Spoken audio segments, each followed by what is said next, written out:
Salut tout le monde, c'est Melvin, j'espère que vous allez bien. Je vous retrouve aujourd'hui pour une nouvelle vidéo dans laquelle je vous raconter comme d'habitude deux histoires qui font bien flipper. Et mes amis, j'ai l'impression que vous aimez bien le fait qu'il y ait deux histoires par vidéo parce que j'ai reçu beaucoup de messages, notamment sur Instagram, d'ailleurs je vous invite à me rejoindre. Mon nom c'est Melvin Fogelsang et j'ai également reçu beaucoup de commentaires qui mentionnaient ça. Beaucoup de personnes se demandent pourquoi il y a plus de vidéos et des vidéos plus longues depuis 1 ou 2 mois. Eh bien cet été en fait je me suis fait une réflexion, je me suis dit mais Melvin t'as la chance d'avoir une chaîne YouTube qui fonctionne, dès que tu postes tes vidéos il y a des gens qui les regardent et t'es vraiment un énorme privilégié, il y a beaucoup de gens qui paieraient pour être à ta place. Et toi, t'es là, tu publies une vidéo toutes les 1 ou 2 semaines, tu te reposes sur tes acquis et ça va pas. Pourquoi ça ne va pas? Parce que déjà de 1, j'adore faire des vidéos et de 2, vous aimez voir les vidéos. Donc au final, je me dis, en faisant plus de vidéos, tout le monde est content. Certes, le rythme est très élevé, mais ne vous inquiétez pas, je suis entouré, il y a des gens qui font le montage, des gens qui m'aident un petit peu pour les scripts, et moi, je m'occupe juste de tourner les vidéos. Et si je vois que le rythme est trop élevé, ne vous inquiétez pas, je réduirai un petit peu la cadence. Mais bon, pour l'instant on tient, et c'est vraiment trop cool. Voilà, moi je crois que je vous ai fait mon blabla,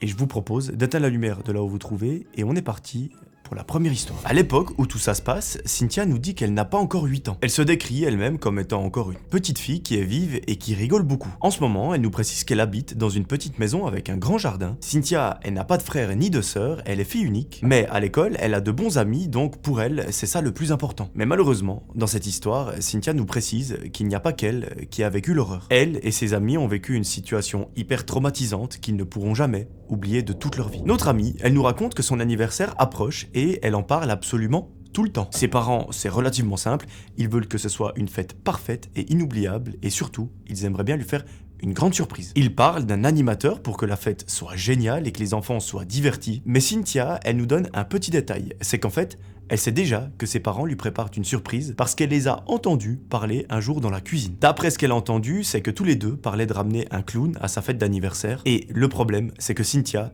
les clowns, elle les déteste. Pourquoi? Tout simplement, comme la plupart des gens, ça lui fait trop peur. Le problème, c'est qu'elle sait que ses parents veulent bien faire et elle n'a pas envie de leur dire qu'elle a espionné leur conversation non plus. Donc c'est un petit peu délicat, en même temps c'est pas une phobie qu'elle a. Mais voilà, les clowns, elle s'en passerait bien, si on peut dire. Et mes amis, croyez-moi, ce que je viens de vous dire, c'est valable pour maintenant.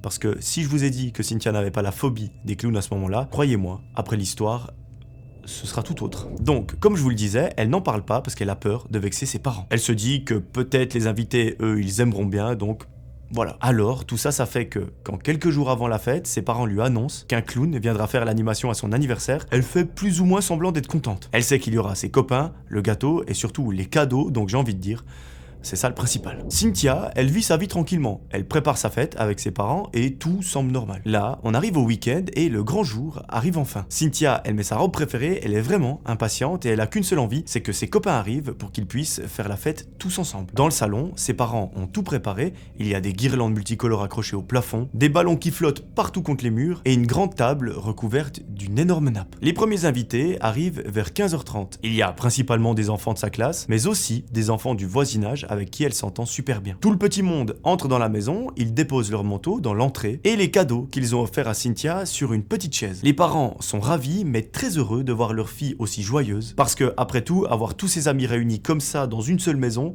c'est quelque chose d'assez rare, donc ils comptent bien en profiter tous ensemble. Puis, une fois, ils entendent frapper à la porte, mais cette fois-ci, on frappe un peu plus fort. Le père de Cynthia va ouvrir et là, il apparaît. L'animateur de l'après-midi, le clown qu'ils ont engagé. Cynthia, elle nous le décrit comme étant assez grand, plus grand que la plupart des adultes que la petite fille a l'habitude de voir. Son costume est éclatant, et il est plein de couleurs hyper vives, presque agressives pour les yeux, du jaune, du rouge et du bleu qui se mélangent. Il a un nez rond rouge, vif et qui brille, une petite perruque bouclée orange et ce fameux maquillage. C'est un visage blanc, figé dans un sourire dégueulasse, des sourcils peints beaucoup trop hauts et qui lui donnent une expression pour le moins étrange. Et peut-être même inquiétante. À ce moment-là, tous les enfants le regardent en silence pendant quelques secondes. Certains se mettent à rigoler en le voyant, d'autres le trouvent hyper flippant. Et Cynthia, elle nous dit qu'elle se sent mal à l'aise en le voyant pour la première fois. Elle n'aime pas trop ça, mais elle ne dit rien. Du coup, à ce moment-là, le clown entre dans la maison en exagérant chacun de ses pas, comme s'il marchait sur un fil invisible. Il claque des mains,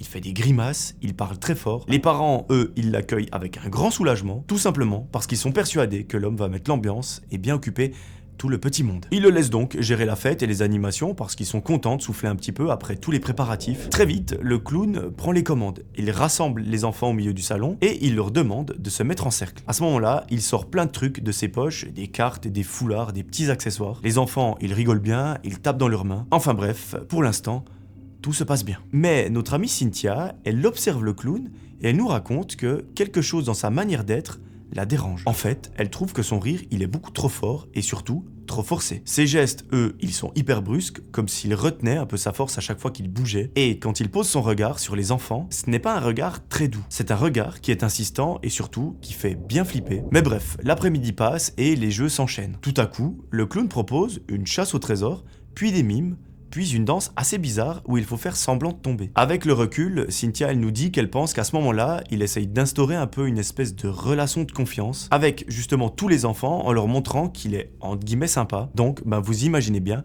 tout le monde le suit et tout le monde fait ce qu'il demande. Et ça en va même au point où Cynthia, carrément, elle finit par rire parce qu'elle nous explique qu'elle est emportée par cette énergie générale du groupe et donc elle oublie un petit peu le fait qu'à la base, elle déteste complètement les clowns. Quand vient enfin le moment tant attendu du gâteau d'anniversaire, tout le monde se rassemble autour de la table qui se trouve dans le salon. Les parents amènent le gâteau de leur fille et ils lui chantent tous joyeux anniversaire. Cynthia ferme les yeux, elle souffle toutes ses bougies et elle fait un vœu. Tout le monde explose de joie, ils applaudissent. Et après le gâteau, évidemment, c'est l'heure des cadeaux. Tous les enfants crient, vraiment l'ambiance est festive. Le clown, lui, à ce moment-là, il reste en retrait, immobile, et il ne sourit absolument pas. Il regarde tout le monde à quelques mètres avec les bras croisés. Il fixe tour à tour chaque enfant, et Cynthia remarque qu'il les fusille du regard, et elle trouve ça quand même un petit peu chelou. Après le gâteau, les parents retournent à leur occupation et laissent les enfants de nouveau seuls avec le clown. Quand il voit que les parents sont en train de partir, il les regarde et il fait des gestes comme ça avec sa main, un peu comme pour dire « allez, dégagez ». Et à un moment, Cynthia remarque que ce mec est en train de taper son meilleur doigt d'honneur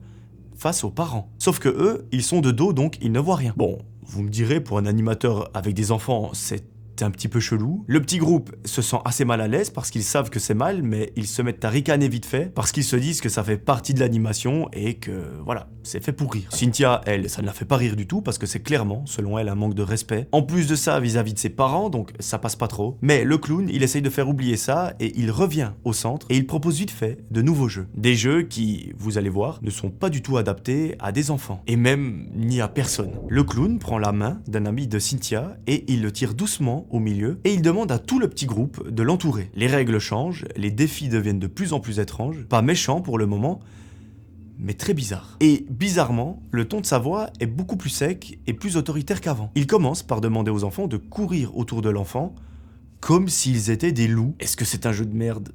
J'ai un peu l'impression, mais après je suis personne pour juger. Sauf qu'il rajoute une règle, celui qui se fait toucher par celui du milieu doit rester par terre immobile comme s'il était mort. Donc tout le monde joue et comme certains se font toucher, eh bien ils font style qu'ils sont morts. Sauf que forcément ils sont en train de respirer donc ça se voit. Mais quand le clown remarque ça, il leur hurle dessus en leur disant qu'ils ne peuvent tout simplement pas respirer étant donné qu'ils sont censés être morts. S'il voit que les enfants l'écoutent pas, il s'approche d'eux en leur mettant des petits coups de pied et vraiment c'est chelou. Cynthia, elle arrive à esquiver l'enfant du milieu, donc il n'arrive pas à la toucher. Donc, elle continue de tourner autour de son ami, mais elle voit tous les autres tomber par terre, un à un, et le clown leur donnait des coups de pied dans les jambes et surtout dans le ventre. Là, dans sa tête, elle se dit, mais vraiment, qu'est-ce qui se passe ? Pourquoi est-ce que le mec fait ça ? Les enfants, logiquement, ils ont très mal, mais plus ils font du bruit, plus le clown leur dit qu'ils sont censés être morts et qu'il faut, je cite, fermer sa gueule. Certains rigolent en tombant, mais d'autres restent figés et surtout gênés, comme si ce n'était plus vraiment un jeu. Donc, petit à petit, un malaise s'installe. Après ce jeu de merde, le clown sort un paquet de cartes de sa poche et il invente un défi. Chaque carte correspond à une action. Par exemple, le roi de pique, on doit gifler son voisin.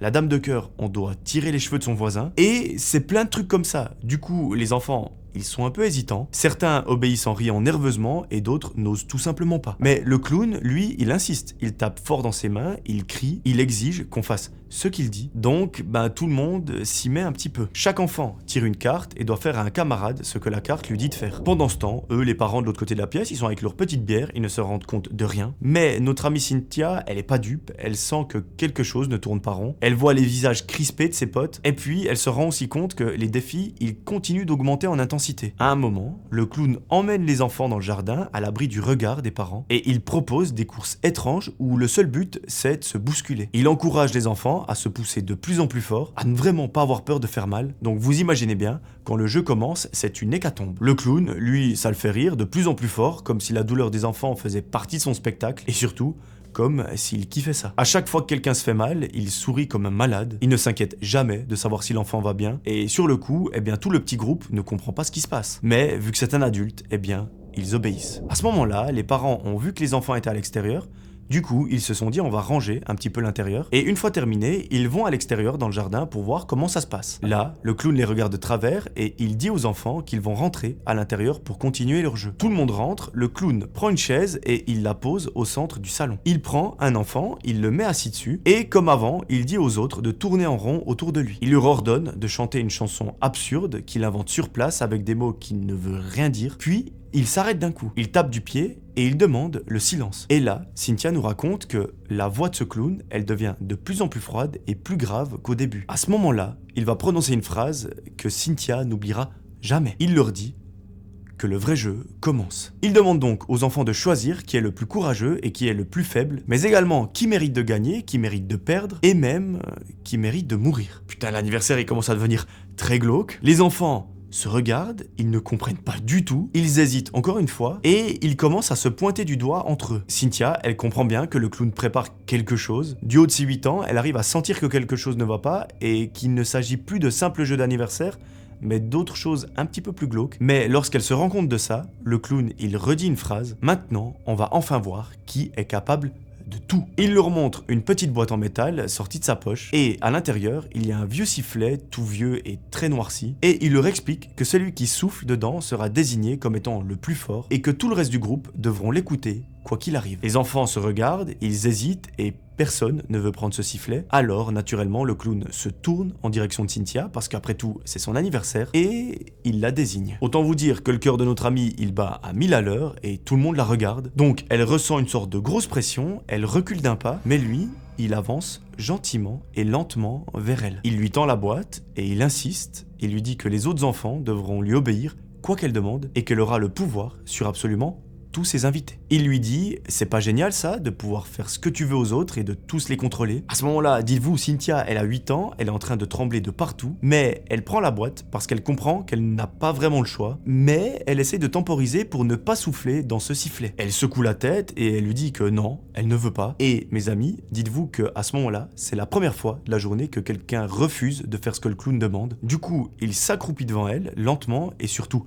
très en colère, et c'est là qu'elle peut l'admirer entre guillemets, de beaucoup plus près. Sous le maquillage blanc dégueulasse, sa peau est hyper marquée et ridée, c'est pas du tout un jeune comme on pouvait l'imaginer. Ses yeux, ils sont très sombres, durs et pleins de haine. Et là, Cynthia, elle capte. Ses parents lui avaient dit que ce serait un jeune. Non, ça n'a pas l'air. Là, c'est vraiment un vieux. Et elle se fige parce qu'elle se souvient encore de quelque chose. C'est que la veille, ses parents en parlaient. Et apparemment, ils l'ont trouvé, ce clown, sur une annonce un peu à la dernière minute. Parce que celui qui devait venir à la base leur avait mis faux plan. Ce mec, ce Crack Sparrow, il était pas cher du tout. Il était disponible et parfait pour occuper les enfants. Sauf que, les parents, ils n'ont pas vérifié plus que ça. Cynthia, elle comprend donc que ce mec n'est pas du tout un professionnel et que personne ne sait vraiment qui il est. Et elle se rend compte qu'aujourd'hui, il n'est pas venu pour amuser la galerie, mais qu'il est venu pour humilier, ou même encore pire. Notre amie, elle serre la boîte dans ses mains, son cœur, il est à 2 doigts de lâcher. Elle sent que si elle souffle dans ce sifflet, tout partira en couille, parce qu'il va leur demander de faire plein de choses de plus en plus horribles. Alors, sans réfléchir, Cynthia, elle ferme brusquement cette boîte, et tout à coup, elle la jette par terre. Ça fait un énorme bruit dans le salon, tous les enfants sursautent, le clown se fige, et elle crie « Non, je ne veux pas faire ça ». Et après cette phrase, il y a un grand silence. Les autres enfants la regardent, ils la fixent. Le clown, il serre les poings. Son sourire, il est à 2 doigts de craquer. Et sa mâchoire, elle se serre comme s'il allait lui mettre une droite. Il s'avance d'un pas assez rapide comme s'il voulait lui attraper le bras. Et c'est à ce moment-là que les parents reviennent dans le salon à cause du bruit de la boîte qui est tombée. Là, ils voient la scène, ils sont en train d'assister à quelque chose d'horrible, mais vous imaginez bien que le père de Cynthia, il va pas rester là sans rien faire. Il retrousse ses manches, il va choper le clown par le callback, il lui explose sa race devant tous les enfants, et là, le sourire du clown, il se transforme vraiment en sourire très malveillant, parce qu'on voit plus qu'une seule chose sur son visage, c'est qu'il a envie de se battre avec le père. Une fois à terre, il range vite ses accessoires pour essayer de se barrer, et au même moment où il fait ça, il lâche un rire de clown mais terrifiant, et il dit cette phrase qui fait froid dans le dos, tout cela n'était qu'un jeu. Les parents lui disent qu'ils vont se plaindre à l'agence qui l'emploie et lui ordonnent de foutre le camp immédiatement. Le clown les regarde il sourit et il explose littéralement de rire. Il s'en va en disant que le spectacle est terminé et qu'il a fini sa journée. Les parents, eux, ils essayent de rassurer les enfants. Cynthia, elle serre sa mère dans ses bras, elle est encore toute tremblante, elle a vraiment eu hyper peur et personne ne reparlera de ce clown après ça. En fait, les parents, ils font comme si la fête continuait, ils distribuent les derniers bonbons, les enfants rient un petit peu timidement pour essayer d'oublier la peur qu'ils viennent d'avoir. Et c'est vers 19h que tous les parents d'enfants, eh bien, ils viennent les rechercher. Les parents de la petite Cynthia, ils se sentent quand même obligés d'informer les parents de ce qu'il s'est passé parce qu'ils n'ont pas envie d'avoir de problème et c'est comme ça que la fête se termine. Le soir, quand tous les enfants sont partis, Cynthia retourne dans sa chambre et les parents, ils se rendent immédiatement à l'agence événementielle qu'ils avaient trouvée sur internet. Mais là, ce que la dame de l'accueil va leur dire, ça va leur glacer le sang. Ça fait des années qu'ils ne proposent plus d'animateurs clowns pour des événements privés. Elle leur conseille donc de prévenir très rapidement la police pour qu'ils soient au courant, mais malheureusement, même en ayant fait cela,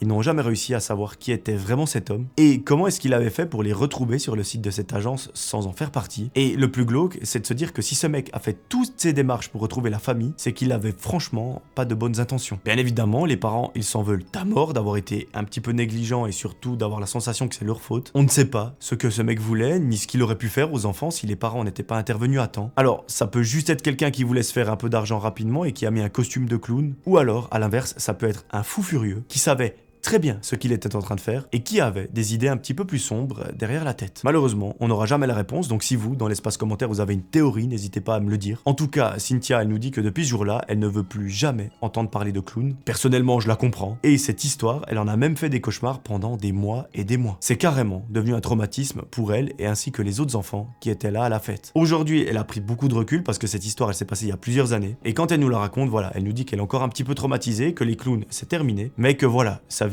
est plutôt cool et en tout cas, elle est heureuse. Voilà, première histoire assez trash, assez bizarre, parce qu'effectivement, ce clown il était là, mais aucun parent n'est resté pour surveiller. Donc, heureusement qu'ils sont intervenus à temps parce que la suite, on ne la connaît pas. Voilà, moi je vous propose de faire un petit refill de votre boisson, c'est ce que je vais faire. De vous remettre confortablement sur votre fauteuil, dans votre lit, dans votre bain, dans votre camion, peu importe. Et on est parti pour cette deuxième histoire. Cette deuxième histoire, c'est celle de Lina. Au moment des faits, Lina, elle a 17 ans et elle vit dans une petite ville où il ne se passe pas grand chose. En fait, les gens se croisent sans jamais vraiment se parler. Et elle vit avec sa mère et son petit frère, et même si ça paraît normal comme vie, en vrai, c'est pas si simple parce qu'elle nous raconte que son père, il a disparu entre guillemets depuis longtemps. Et depuis toujours, depuis qu'elle est toute petite, elle entend cette fameuse phrase comme quoi il est parti, qu'il avait ses raisons et qu'il ne reviendra pas. Pas d'explication, pas de détails, du coup, elle a simplement appris à ne plus se poser de questions. Mais malgré ça, elle nous avoue que ça fait un trou énorme dans sa vie parce que grandir sans père, bah ça laisse un manque que rien ne peut remplacer. Mais bon, au fur et à mesure des années, elle s'y fait, mais voilà, il y a des moments où c'est un petit peu plus dur que d'autres. Au lycée, elle n'est pas mauvaise, mais elle n'est pas brillante non plus. Ses notes, elles tournent autour de la moyenne. Ses profs, ils n'arrêtent pas de lui dire qu'elle pourrait mieux faire, qu'elle a du potentiel, mais elle n'y croit pas trop et surtout,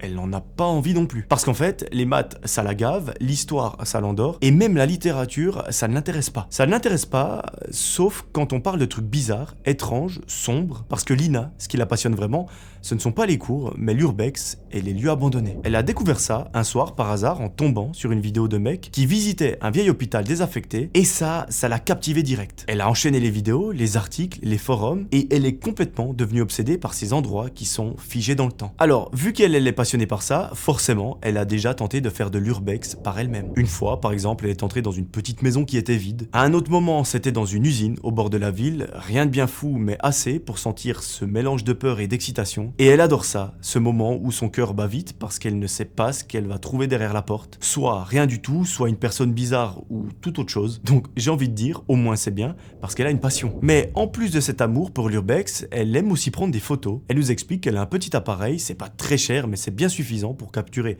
de belles images. Et elle stocke tout ça sur son ordinateur. De sa passion pour l'urbex, elle n'en parle pas vraiment, sauf à son meilleur ami, parce que lui, il la comprend. Et il la comprend parce que lui-même, il adore ça. Lina, ce n'est pas quelqu'un qui a beaucoup d'amis, elle est assez discrète, mais elle a quand même son meilleur pote qu'elle connaît depuis très longtemps, et c'est une personne apparemment avec qui elle n'a pas besoin de faire semblant. Il la suit dans ses explorations, et parfois même, c'est lui qui lui recommande des lieux. Généralement, le soir, ce que Lina elle fait, c'est qu'elle va dans sa chambre pour regarder des vidéos d'urbex. En plus de ça, elle fouille des cartes de la région pour repérer 2-3 endroits qu'elle pourrait explorer, et elle nous fait une petite confidence. Depuis un mois, il y a un endroit qui ne la lâche pas, et cet endroit, c'est une vieille école maternelle qui est abandonnée à la sortie de la ville. Cette école, elle l'a déjà vue plusieurs fois, avec sa grille rouillée, la cour totalement envahie d'herbes hautes, et un truc assez glauque, c'est que les dessins d'enfants qui sont contre les murs, eh bien, ils commencent à devenir très effacés. Apparemment, il y a des rumeurs qui courent depuis des années et qui disent que l'école a fermé du jour au lendemain, officiellement pour des travaux, mais que personne n'a jamais fait de rénovation, alors l'école est restée fermée. D'après ce que Lina a vu sur internet, la rumeur dit que les lumières s'allument la nuit, que des bruits étranges résonnent dedans,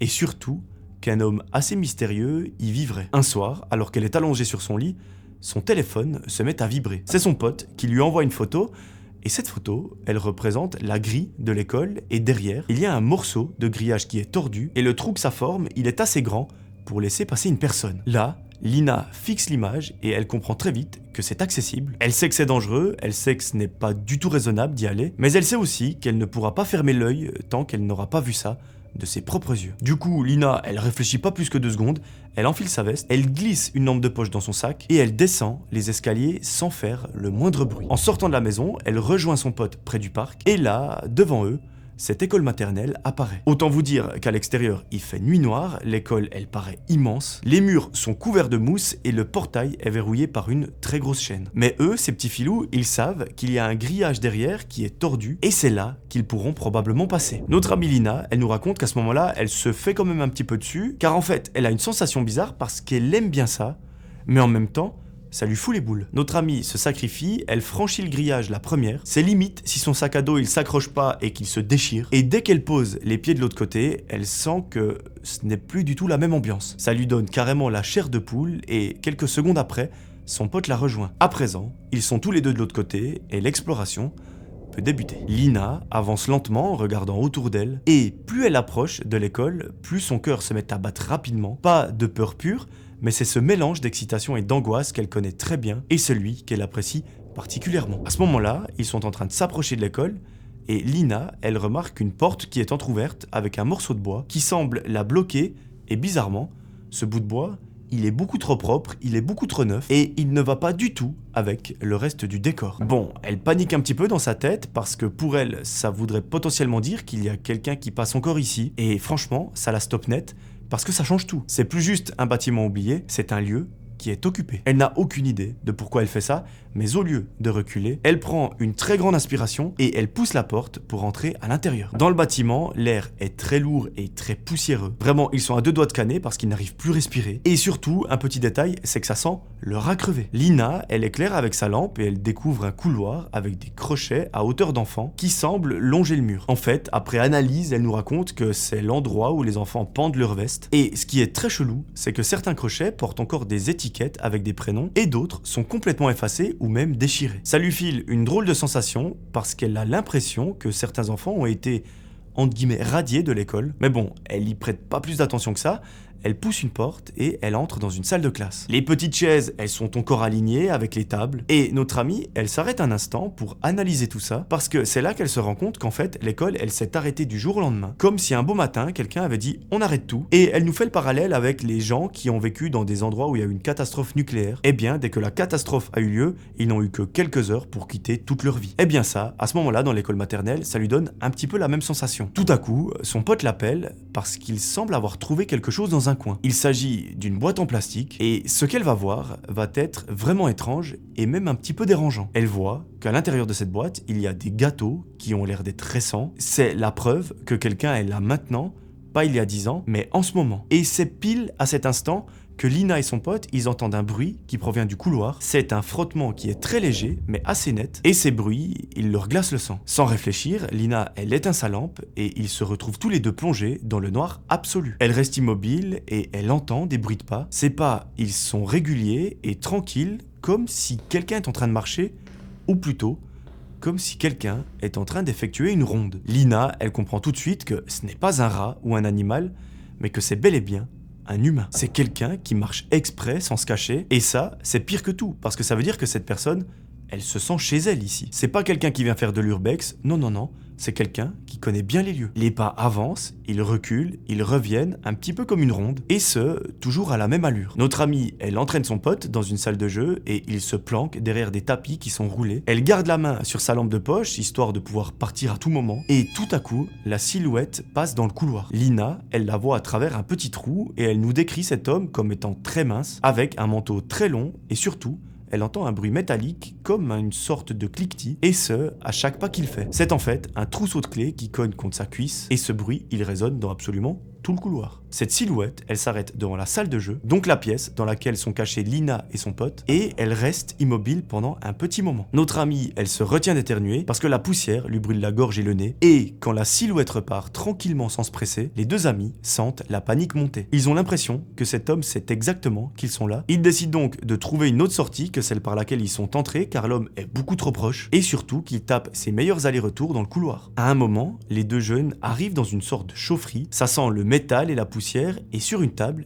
il y a des papiers, des plans de ventilation et des notes griffonnées à la main. Et c'est récent, c'est pas des choses qui datent d'il y a des dizaines d'années, et ce détail, ça leur fout vraiment les boules. Parce que c'est vraiment comme si quelqu'un avait fait de cette pièce son bureau et qu'il venait travailler là comme s'il allait travailler dans un open space. Lina, elle ne comprend rien au schéma qu'il y a sur la table, mais par contre, elle comprend que quelqu'un prend des notes ici et ça suffit à lui coller la boule au ventre. À ce moment-là, des pas résonnent dans l'escalier. Cette fois, ils sont rapides et ils viennent directement dans leur direction. Les deux amis comprennent très vite qu'ils ont été repérés et qu'ils sont clairement dans la merde. Lina, elle attrape son pote et ils regardent autour d'eux et elle distingue un couloir qui mène tout droit vers une réserve de jouets. Une fois arrivés dedans, ils claquent la porte, ils mettent une étagère devant, histoire que personne ne puisse l'ouvrir. Et évidemment, avec tout le bordel que ça fait, l'homme sait très bien où il se cache. Il s'approche donc de la pièce, il commence à bourriner la porte, et à ce moment-là, Lina elle comprend très vite que ça ne tiendra jamais. Il part donc par une autre porte en direction du hall, du début, dans le but de retrouver la sortie et de se barrer en courant. Sauf que, un peu avant la porte d'entrée,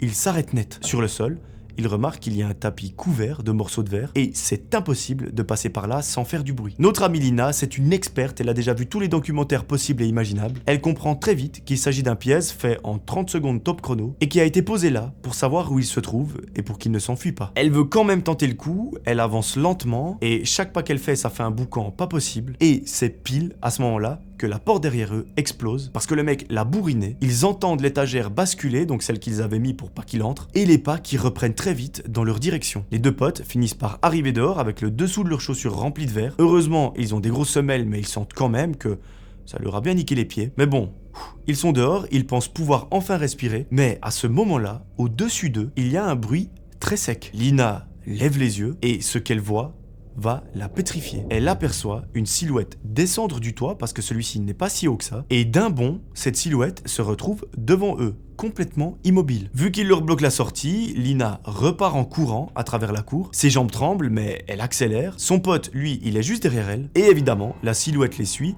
mais bizarrement, pas en courant, mais juste en marchant de façon régulière et d'une façon très sûre. Les deux amis sont donc obligés de retourner dans l'école maternelle. Lina, elle tente un autre passage dans un couloir qui devrait les mener vers une potentielle autre sortie, mais malheureusement, elle se trompe complètement. À ce moment-là, ils se retrouvent dans une salle qu'ils n'ont encore jamais vue, et là, c'est encore plus effrayant parce que cette pièce, elle n'est pas du tout abandonnée. Elle est rangée, propre, avec une table, des chaises, des affaires récentes, tout comme si quelqu'un vivait ici. Et pour couronner le tout, la lampe de poche de son pote commence à déconner, elle clignote, elle s'éteint, ça revient, et à chaque fois que la lumière saute, Lina, elle a vraiment l'impression que quelqu'un va lui sauter dessus. La porte de cette pièce, elle se referme toute seule, avec un claquement énorme qui résonne dans tout le bâtiment. Les deux amis inspectent la pièce pour voir s'il n'y a pas un endroit pour s'échapper, parce que malheureusement, la porte qui vient de se fermer, elle ne s'ouvre pas de l'intérieur. Ils sont pris au piège, ils sont complètement en panique, ils courent tous les deux partout dans la pièce, histoire de trouver une solution ou au moins un objet qui permettrait de se défendre. Sauf que, à ce moment-là,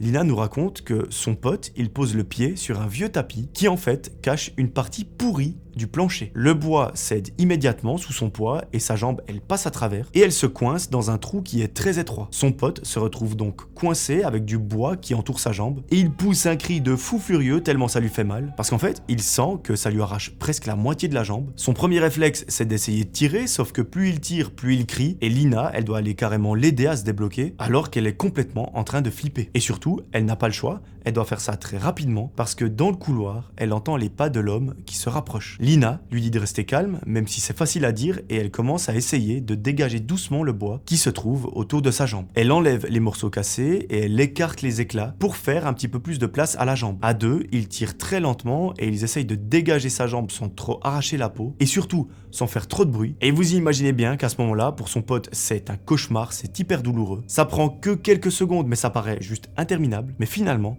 ils arrivent à la dégager. Lina est en sueur, la jambe de son pote lui fait extrêmement mal et surtout, il saigne beaucoup. C'est là que les deux amis comprennent que ce tapis et ce trou, c'est un deuxième piège qui a été tendu par le mec, toujours dans le but qu'il ne s'échappe pas. Et c'est seulement maintenant qu'ils ont quelques secondes pour reprendre leur souffle que Lina, elle réalise qu'elle a son téléphone portable dans son sac. Avec tout ce qui s'est passé jusqu'à maintenant, elle l'avait complètement oublié. Elle l'ouvre, elle sort son téléphone de la poche et avec ses mains toutes tremblantes, elle essaye de taper son code. Elle s'y prend à peu près 3 fois, mais ça fonctionne. Elle compose le numéro de sa mère. Ça sonne longtemps, même trop longtemps, puis à un moment, une voix fatiguée décroche. C'est évidemment la mère de Lina, elle est à moitié endormie. Notre amie, elle hurle dans le téléphone, elle dit qu'il faut venir, qu'ils sont à la maternelle avec un ami et qu'il y a un homme qui semble les poursuivre. Sa mère lui demande de répéter plusieurs fois, comme si elle pensait que c'était une blague ou un cauchemar. Lina, elle insiste et carrément, elle pleure au téléphone, elle répète qu'elle a peur et qu'ils ne vont pas tenir très longtemps. Finalement, sa mère comprend à peu près ce qu'il se passe et elle lui dit qu'elle arrive immédiatement. Les deux jeunes comprennent très vite qu'il leur faut un plan avant de se faire attraper par ce fou furieux. Lina, elle prend son pote par les épaules et elle lui dit « Il va rentrer, c'est obligé, il faut absolument qu'on se cache. » L'idée qu'ils ont, c'est de se mettre tous les deux derrière la porte en attendant quelques minutes et à un moment, la poignée tourne et la porte elle s'ouvre. Là, ils sont plongés dans l'obscurité totale. L'homme entre dans la pièce, ses pas, ils sont très lents et réguliers. Ils s'avancent et Lina comprend qu'ils n'ont qu'une seule chance. Elle échange un regard avec son pote et quand l'homme avance un peu plus loin dans la pièce, eux, ils sortent en cachette à 4 pattes pour être sûr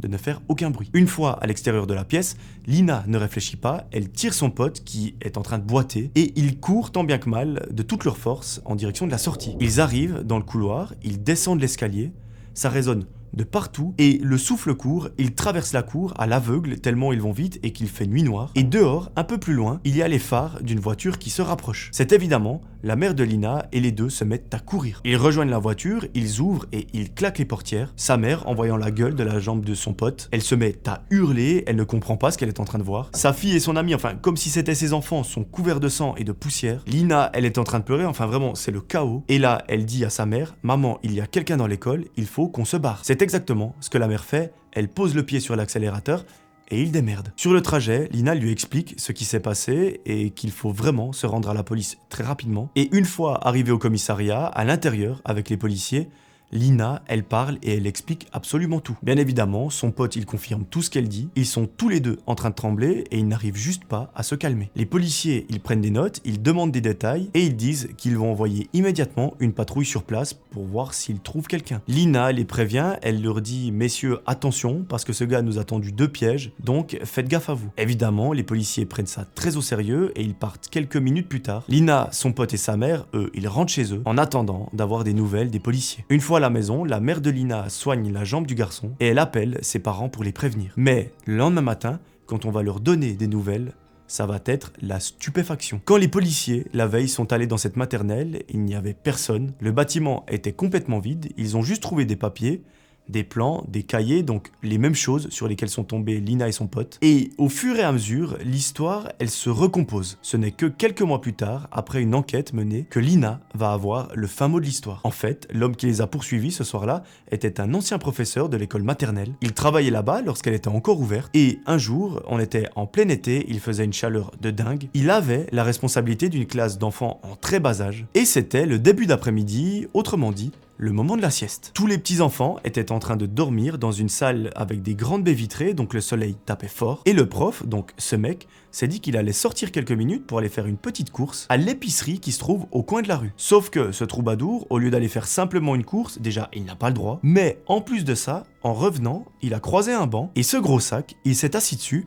et il s'est endormi. Et il ne s'est pas endormi 5 minutes, mais 2h30. En revenant, pour lui, tout était normal, sauf que, entre-temps, dans la salle de classe, les choses commençaient vite fait à dégénérer. En fait, pile à ce moment-là, le système de ventilation est tombé en panne et 5 enfants étaient entre la vie et la mort parce que leur température corporelle était beaucoup trop élevée et qu'ils étaient en train de suffoquer parce qu'il manquait d'air et qu'ils avaient beaucoup trop chaud. Et surtout, ils étaient déshydratés. Donc inconscience pure et dure de la part de ce mec. Et les policiers, eux, ils se souviennent très bien de cette histoire parce que ce drame, il avait secoué toute la ville. Le mec avait tout perdu, son travail, sa réputation, sa vie. Et par la suite, les gens n'en parlaient plus de cette histoire. Il n'a jamais été condamné parce qu'en fait, l'école était derrière lui en disant que voilà, c'était un accident. Et pourquoi est-ce qu'ils l'ont défendu alors qu'ils savaient très bien que le mec était en tort et qu'il avait fait une très grosse faute professionnelle? Tout simplement parce qu'à cette époque, il manquait d'employés. Donc s'il était jugé et reconnu reconnu coupable, forcément il allait être licencié, et donc ça leur faisait une personne en moins. Sauf que, vous imaginez bien qu'il ait été relaxé par la justice, la colère des parents plus sa propre culpabilité